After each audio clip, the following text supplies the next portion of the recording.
Maintain your integrity. I mean, have fun, get out there and find what your personal AI training plan is in 2026. Try different tools, get out there, push boundaries, but along the way, maintain your professionalism, maintain your integrity, and just show up better for yourself and for your business or whoever you support. Good morning, good evening, good afternoon, wherever you are, wherever you're watching from. Matt Pierce here from the Visual Lounge, and today we've got our friend Josh Cavalier. We're going to be talking and diving into his new book, which if you don't have, Applying AI in Learning and Development, you should go check it out. It is fantastic. In fact, there's so much here. I have not read it all. Sorry about that, Josh. But Josh has been a longtime friend of the show, and we just want to jump into because we've got so much to talk about here. So welcome to the Visual Lounge, Josh Cavalier. Hey, Josh, I'm so glad that you're here. First of all, congratulations on the book. What a huge accomplishment to do that. Why don't you give us a quick high-level overview? What are we looking at here? Yeah, so when I first got into doing workshops and consulting around AI and L&D in 2023, I began noticing patterns that were happening in the marketplace, like the maturation of a prompt into a prompt library. So I noticed all these tactics, but then it became evident that there was going to be significant impact with our profession and then also the tools and platforms that we use. And it's a lot to process when you have all these new capabilities that are impacting development tools and video tools and all these things that we've been using for decades. But then you also have all these, how does this capability work? How does AI work? And so as I began interfacing with other professionals and doing these workshops, I realized where all the gaps were at. And so the book really is an output of recognizing that, one, the profession is changing, our platforms and tools are changing, and the way that we work with AI is really instrumental in moving everything forward. And that essentially is the book. So one of the questions I have is, like I said, I haven't had a chance to read it all. It's been a busy couple weeks since it arrived. But thank you for the copy for sure. One of the things I wonder about in terms of people diving into AI, if I was new and I'm struggling with maybe the approach to AI, or I'm just trying to wrap my head around it inside of my organization. High level, what's something that, like, kind of big takeaway that I could get here that's going to maybe change either my relationship with AI or change the way my organization is looking at applying AI in the jobs that we do? Well, I would say go read the whole book, but if you had to like really focus in on just a few chapters and what those topics are. One is the front matter, like the first couple chapters. One is how did we get here? Chapter 1. Chapter 2 is the transformation of a learning development professional to a human machine performance analyst. What does that mean? What skills do you need? And then it's getting into the ethics and governance and security as we move forward. But then the rest of the chapters 4 through 7 get into the platforms and tools and how does that show up? And then there's tactics in the back in regards to prompts and the maturation all the way to an agent and chatbots. So to peg it, I mean, if I had to if somebody is like really just getting into it new and they can only read or get through a few chapters, is 1 and 2, like how did we get here? What's the transformation? And then I would jump right to 8, which is how to prompt. Like, how can I start being, I know where I sit, I know where I need to go, now I need to be productive tomorrow, right? And that's going to go ahead and give you the base understanding of, your trajectory, where you're headed, but then you can show up so much better tomorrow if you have access to some type of model, and then how do you start working with it? Yeah, well, I appreciate that kind of overview, right? Because I do think there's a lot in AI. I think a lot of people are just feeling their way through the systems. Maybe they've experimented with it, they've tried one, maybe their company's brought in Copilot or Gemini or something, depending on their back end system. One of the challenges I think our industry is facing, and everyone who's listening, just faced with the reality of AI is that it's changing incredibly fast.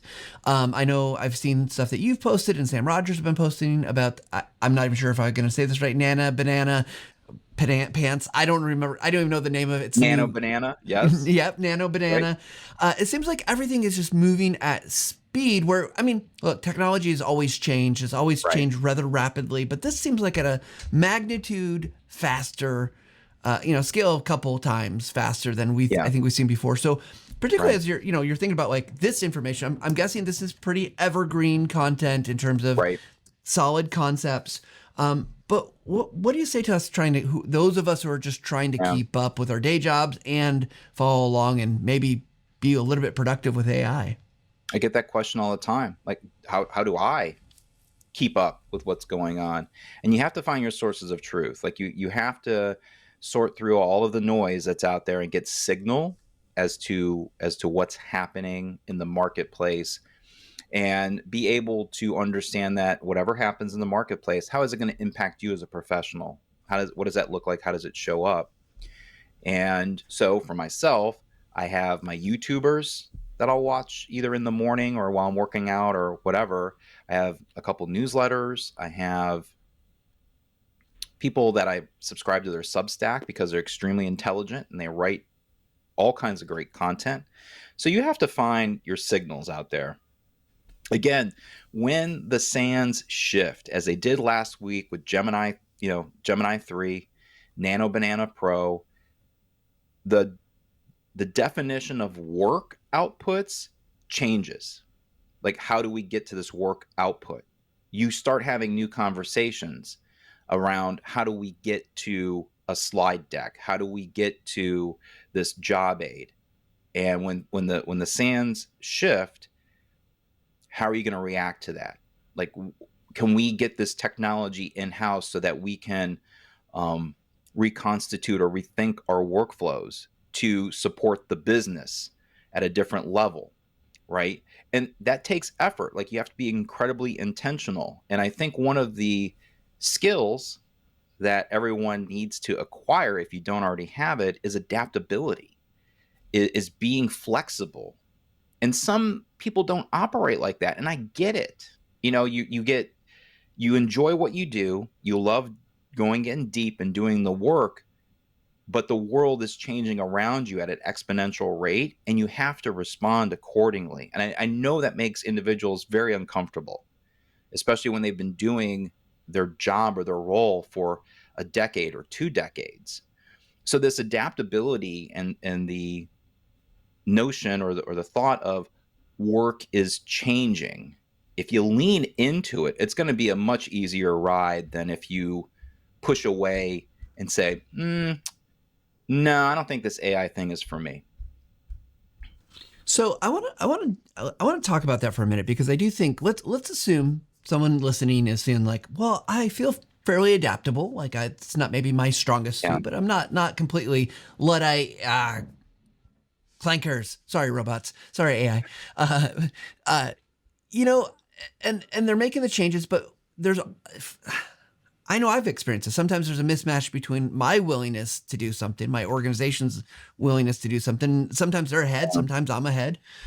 So what advice would you give someone to help them, particularly with this case? I mean, there's lots of times we've had to be adaptable, but with AI, again, we've got a couple of things I think are happening. We've got the speed.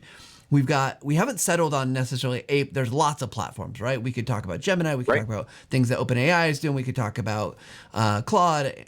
Like there's a million other things that are integrating AI in different ways. So it feels like there's also this kind of flood of choice option. It's nice when one is in the lead, because then I feel like I can have some confidence, but usually it's not clear. And so how does someone I almost want it's to be a therapy session. Like, how do I change and adapt so quickly? But particularly when it's AI, is this something that, like, would you recommend, and maybe in your workshops you do this, should people be going out and should they just be making stuff? How do we make this practical for people who are listening to this, particularly in L&D, but also I think about the people who are doing Yeah. imagery or videos. I mean, this is changing everything that we do in some way. It's a big Yeah. question. Yeah. So, for me, it's about understanding your expertise, you know, getting back to the human, like knowing where you are at as a professional and being honest about like any kind of deficiencies and whatnot. Like maybe I need to up my skills in data and analytics. Maybe I need to up my skills in business acumen. Um, if I'm a videographer, maybe I want to go ahead and learn how to shoot with a new piece of equipment or whatever the case may be, right? That's the one. That's so there you got your own identified gap. Then you want access to multiple models. That is the key. I say this to all of my customers, even individual students, that you need access to multiple models. You cannot park yourself into one ecosystem of just OpenAI or just a Google shop or anything like that. So how like, oh wow, I don't have a budget. How, but like let's say I got $20 like a month, right? To invest in yourself. Well, that's when you go to like Poe.com. You get access to all of these different models, text based, right? Or you get access to Firefly from Adobe, and then you have access to all of these various models, right? And as opposed to like double down saying, "Oh, I'm just only using Google." Some of the customers that I work with, they give their associates access to 14 or 15 different large language models and some video and some image models. I mean, they're watching their budget around that, but it's all secure. It's all through Microsoft Azure via APIs. And it's wonderful because they can go ahead and test and pressure test all of their workflows against various models as those models change. That's where you want to be, right? So when you think about your workflows and doing tasks at the atomic level, there's going to be these radical shifts that happen in regards to capabilities, and your awareness of those capabilities and how they impact what you do day in and day out is essential, because the conversation is going to shift and change about that work output and how it's accomplished. And if you have your head in the sand and you come up after 6 months, you could find yourself in a world that these particular outputs or capabilities have radically changed and you have to play catch up, right? So that adaptability and understanding that we're in a constant state of change, preparing yourself for that, and investing in yourself. Like, what is your personal learning plan for 2026 in AI? You may have your workout plan set in January, new year, new me, but what does it look like with AI? And I mention that to everybody, like, use whatever model, Copilot, whatever you got access to help you make that plan. Where are your sources of truth? What are the videos you should watch every morning or once a week on Fridays? I know I do. I'm watching Matt Wolf. I'm watching Matthew Berman. I'm watching Nate B. Jones, because they're great thinkers and they're pragmatic and they give you some guidance as far as what's happening out there. So it's a shift. It's most definitely a shift, but I think once everyone gets used to this pace, they'll begin to understand their relationship with the technology better and how they need to show up. Yeah, and I guess I should be listed in all the mats. Maybe not great thinker, but I appreciated how many mats you Oh, listed you out are. there, Josh. So, Yeah. I want to talk a little bit about the work is changing, because I do think, like, on this show particularly, we talk a lot about images and video and the creation and the kind of from a learning development perspective primarily.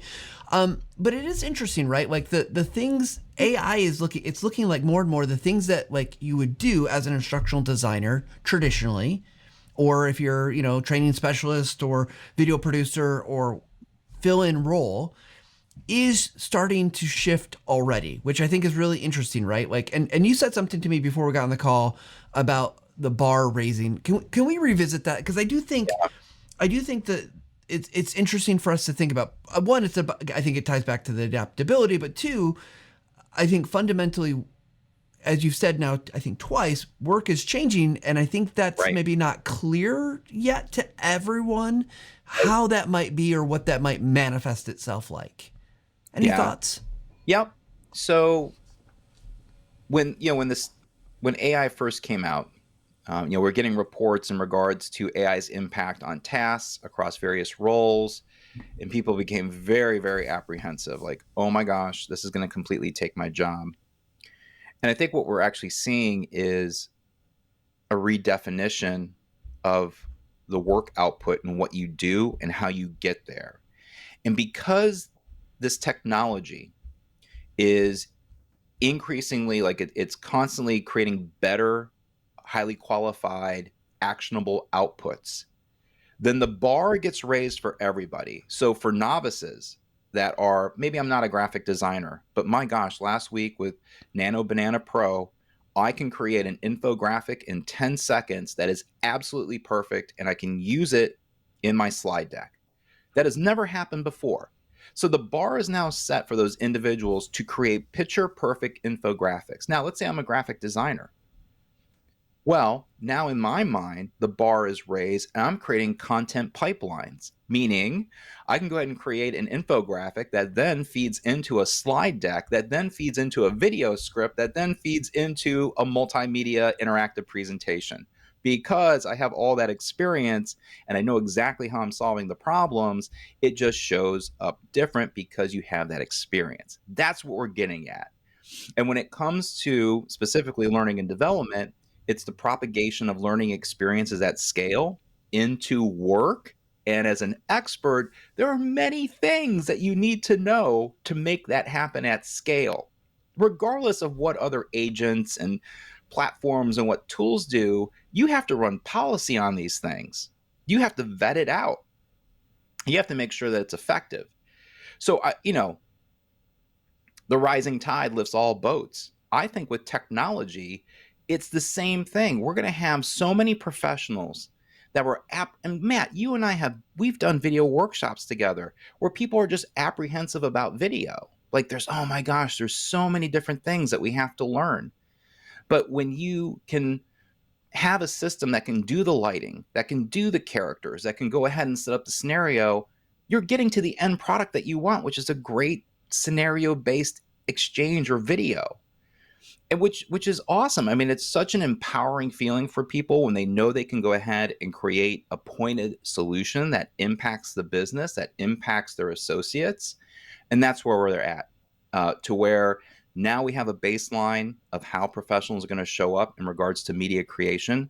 But for experts, the bar is going to be raised also as far as what they can create and what the marketplace or what their business expects out of them. Yeah, I've often imagined that as we go through this change, it's like artisans of old, right? They would build, but now there's boutiques, right? Like you have craftsmen's, people who are doing things Right. at a boutique. Kind of, it's a very special thing. It's very high quality. It's you get it not because it's maybe perfect or mass produced. You get it because it's unique. It's special. I do wonder if there's going to be that kind of lane of traffic from an AI perspective, that there's going to be things like, yeah, I need the thing that's like IKEA. I need to assemble it. And then but I want that piece over here to be the perfect piece. I want that to be the one that really speaks to the heart, not the fact that I need Right. a cabinet. Yeah, I think there's going to be plenty of room for that. And you're talking about massive creative unlocks for all kinds of different content at scale for individuals that they may have premeditated some type of book or some type of video or a movie or a TV show, but they had no way or the economics to produce anything. That's all changing. And I believe that's going to go ahead and push all kinds of different media channels and how outputs are created and who's part of that story and who can be included as part of that, whether it be on the small screen on YouTube or you're on some kind of cable or whatever the case may be, or just on in a learning environment. And that excites me because now we're being more inclusive as far as who can help tell that story or who can solve that problem. So one of the concerns with AI, Josh, and again, I would love to hear if you have perspectives or if you talk about this in the book at all, is we saw in the last couple months channels like YouTube are cracking down on AI slop. People are generating, these voice or faceless videos, we'll call it, with AI voice, like cranking them out. Mhm. Sometimes, just we'll question the value of what they're creating, and obviously we know that AI can get things wrong. It does say very clearly we're responsible to make sure there's no mistakes in the information. When we look at our profession, we look at the changes that are happening. Obviously, move with the speed. There's likelihood that things are gonna be wrong in the system. So what advice do you give to people who are out there and that's a concern? And how do you make sure you're treating the stuff well, but not also maybe taking it just as is? Maintain your integrity. That's it. That is the word, integrity. Are you putting something out in the world that is noise, or is it signal? And what is the process for vetting that information out? Are you just copying pasting from the model and putting it out there on LinkedIn as a post, or using AI to make a comment? It doesn't resonate, right? Humans are, I mean, we're really good at reading, information that's in front of us, and whether it's truly having an emotional connection. And that's where a lot of the AI content, whether you're reading it, whether you're viewing a video, or even listening to music, you don't have those emotional attachments. Now that is changing, though, right? So that is one of the unique things, is that we see this in some of the latest models and the way that they respond. I know that for myself personally, if I'm in an environment, like if I'm driving or something, I'll just flip on Chat GPT and have a conversation, right? And it's kind of shocking how now there's more emotion in it. Same thing with audio, specifically around, not to name any vendors, but there's like some music creation tools that are out there that blow me away. Like, we are at the cusp where you cannot tell it's AI, right? But for, and this is a perfect example of what I'm talking about, raising the bar for musicians, to where they're like, oh, am I out of a job? No, they're not out of a job. They have a new tool that's going to allow them to play a riff, and then that riff can go into AI, and then they can orchestrate a whole new song within minutes that would have taken them studio time and additional artists and bass players and all this other stuff. They're getting to their vision, to their end product faster, maintaining their integrity, right? Going back to that word.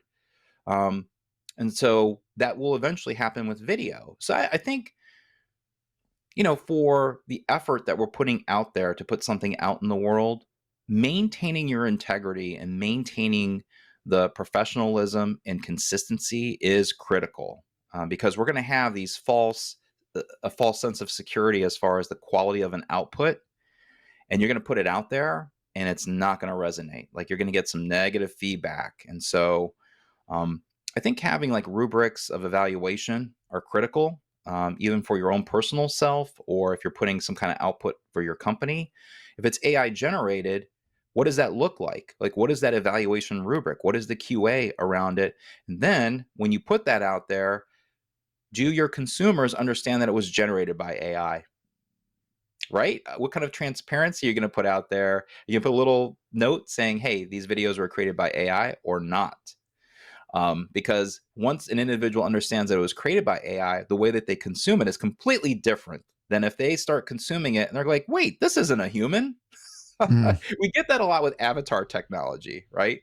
Again, not naming any vendors, but you and I both know that with these avatars, if they're on the screen for too long, they don't resonate anymore. But if you bring them on the screen for about 6 to 8 seconds for an emotional fence post, and then you take them off the screen and you go to B-roll, it's very effective.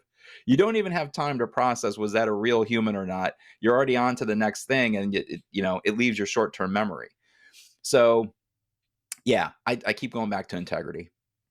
Well, I love that answer, and it makes me think that there's obviously opportunities to really succeed there, and there's opportunities because people not everyone will have the same level of integrity, that they'll do things to maybe make shortcuts, and that's okay, right? People are gonna figure this out, and Humans are lazy, Matt. we're so stinking I lazy, know. Yep. and I'm there with them at times, and so I am too. but I love that, like, having those points in place makes a lot of sense to me. And I did think with your comment about the music, right? Like, I'm not looking forward to seeing the robots on stage anytime soon. So there's still opportunities for the humans, we hope. Although Chuck E. Cheese been doing the robot for a long time. Oh, I can't wait to see how that evolves with AI. Well, Josh, I have two more things I want to just talk to you about. One is I want to get just your reaction to a stat. And I don't have the exact numbers. We're going to release this research coming soon. But I want to see, are you surprised or not surprised? So we did research 600 people in the study about U.S. or English speaking, but multiple countries, U.S., U.K. Okay. So All right. not just a U.S. audience. These are professionals, 18 to whatever, who were asked to watch a video. Yep. And they were asked, and there was 4 variations of video. There's one that was like an avatar, it's a static image with a visual graphic, right? That moves with the audio, right? So Yep. as Got someone it. talks, it moves. You Yep. got a human picture in picture, an actual human talking. You had an avatar picture in picture, and then you had like a full screen avatar. Actually, I think there was a full screen human in there. They were asked to watch this video, had these different kind of setups, and then they were watching it. It was a task-based thing, like do this Yep. thing, learn how to Got do it. this thing in Google. Mm-hmm. The research that we got back basically indicated that the avatars, the performance that people did, so we'll call it whether it's comprehension or capacity to do a task after the fact, Yep. the avatars both, they actually did better. Mm-hmm. But then, as you said, like size of the avatar actually mattered. So does humans doing better on a task that involved avatar versus a human surprise you? Not at all. So, again, it depends upon the composition of the window and cognitive load, right? So, if you go back to the empirical evidence of a human in the bottom left or right hand corner, sometimes it's a wash, depending Mm-hmm. upon the content that's being shown as far as B roll or additional information in the background. I'm not surprised at all. If there are emotional pulls that are happening during the knowledge transfer that maintains a human's attention on the screen to get that concept, that is a win. If you have and we both know this, if you have a human or an avatar on the screen and it's a distraction, people are going to not pay as much attention in the moment, right? Their mind's going to drift, or they're going to think about how weird or odd the media is, as opposed to being immersed in the experience. So what you orchestrated there, if the experience is immersive and it's not causing cognitive load, that's the reason why you're probably getting better scores or retention off the back end, because it's a superior experience. Yeah, I like the emotional pull, right? So the content was all the same, basically just changing the delivery mechanisms, right? But yeah, if it's less, could be less distraction. Like I move a lot, I twitch, I move forward, so that Right. that could absolutely play into it. Maybe it's my voice, maybe it's the voice, right? Was there more Yeah. modulation or not as much modulation? So I do love that resonance. Okay, so that's one thing. It's just a more data to come. There's some other interesting things. I can't wait. I'm looking forward to that. But definitely some interesting things there. Because I know a lot of people, avatars are definitely one of those things, and you since you brought them up, very mixed bag, right? People, yep, Oh, yeah. we want them, we want to use them, or gosh, this is and uncanny valley a lot of the way. The Right. second thing I wanted to chat with you about is we recently released our human framework. We did a podcast episode of it recently, so for those who maybe missed it, let me just recap, and Josh, refresh your memory as well.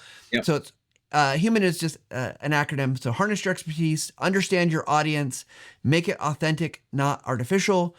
Aim for better, not just faster, and never skip reviews. And I'm curious, because you've done way more thinking about applying AI, and I'm curious how this resonates with you as a kind of approach to the work that we do, since we've been talking a lot about how work is changing. I don't know. Everything you just said sounds like maintain your integrity. Right? Yep. It sounds exactly like that. Yes, all of it. You just basically listed out a checklist of maintaining your integrity when creating video-based media. And all of those elements are extremely important. They're all part of that process of maintaining your expertise, maintaining your integrity, being able to go ahead and put something out in the world that's going to resonate, that's truly going to have impact. You need those checklists, whether it be a mental checklist or something that you have to go through a few times manually so that you get it down. You have to go through them. I know that for myself, that I go through so many different mental checklists. And even before I put something out in the world, I may go back to a peer in the industry and say, what do you think about this? Through their lens, and what do they think about, about whatever content I'm putting out there. So yeah, I absolutely love the human framework that you have there as far as video creation. So one of the things I think that I've heard, particularly in conversations, I read a lot of LinkedIn. One of the promises of AI is faster. And there's nothing in here in our integrity that says we can't go faster. But I do get a sense that kind of broadly, when we say something like aim for better, not just faster, people, I get a little bit like, well, but that's not the promise of AI. AI is faster. And I guess I just loved your hot take. Is faster the outcome we're going for? Or is it yes and faster and better? Yes, and so nobody knew AI was going to show up the way it was going to show up 3 years ago, right? Nobody did. And so if you think about how AI is being implemented in orgs at scale, it shows up wildly different. And so what is happening in the meantime? In the meantime, there are goals, there are problems to be solved, there's deep work being done on initiatives that never stopped. And so all of those things need to happen.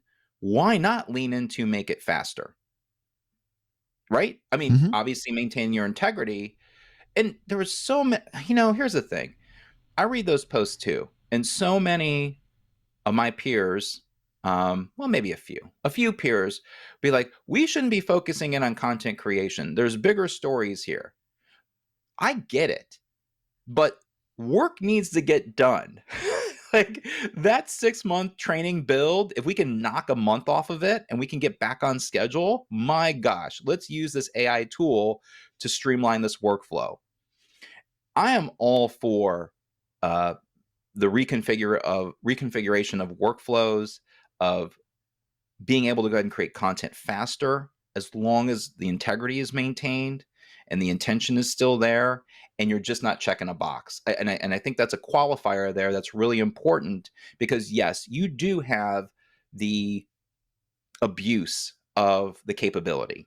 And that's happened forever, where people will just go and copy and paste and call it done. And you hear stories in the marketplace of lawyers losing their license because they're referencing case law that doesn't exist, or companies that get out in front of their skis and they do a drive-through AI, and next thing you know, it's ordering 20,000 chicken McNuggets. And I mean, we try to improve what's going on out there, but as I mentioned before, humans are just lazy, and they will go ahead and take advantage of the technology and think they're implementing a solve when actually they're creating friction. And I think that's what's happening. Is the content creation part gets a bad rap because, one, it's been implemented probably improperly for a long period of time as far as an educational experience solve. And so the thought was, oh, we're going to go ahead and create a whole bunch of crap at scale, right? But I think that we have to go through these pain points. Like, we need to go through these moments to where there's a realization of more is not better, of that we have to have rigor, that we have to go ahead and have like a human framework to vet all this stuff out, so that yes, we can go ahead and do these solves for the business. We're maintaining our integrity. We're putting great learning experiences out there for our associates, and it's a win for everybody. But along the way, we are going to run through these periods where AI is going to get a bad rap for creating AI slop and creating poorly executed content. Yeah. Well, Josh, this has been a fantastic conversation. I'm looking forward to digging in more into the book and learning more. If people want to find the book, they want to learn more about you, connect with you, where should they turn? Yeah, they can go right here over on Amazon. So yeah, Amazon is a great way to find the book. You can also get it on ATD Press, joshcavalier.com, and soon to be joshcavalier.ai. I have to go ahead and change those DNS settings here shortly to flip the book webpage up, the companion website. Can't wait. That's going to be amazing, the book website. So many additional pieces of content to support your journey as you read the book. Fantastic. I have you labeled as joshcavalier.ai, so maybe I'll just keep it in hopes that put some pressure on you, Josh. Put some pressure on you. Right. That's what we do over Thanksgiving holiday. That's right. Well, as we wrap up, we'd like to end the way we always do, Josh, which is with our final take as quick, fast summary. So, Josh, what is your final take for today's episode? Maintain your integrity. I mean, have fun, get out there and find what your personal AI training plan is in 2026. Try different tools, get out there, push boundaries, but along the way, maintain your professionalism, maintain your integrity, and just show up better for yourself and for your business or whoever you support. Fantastic. Well, Josh, always glad to have you here in the Visual Lounge, and thank you again for sharing your book with us. Where hopefully lots of people will take up the opportunity to read that and gain more wisdom and insight from you. So thanks Matt. You bet. Appreciate it. All right, everybody, you hear it. Like we've got lots of interesting challenges ahead. We got to make sure we're focused on our integrity. We got to make sure we're understanding the systems, playing with them, learning what's going to work for us. We're creating new work and new opportunities, and that is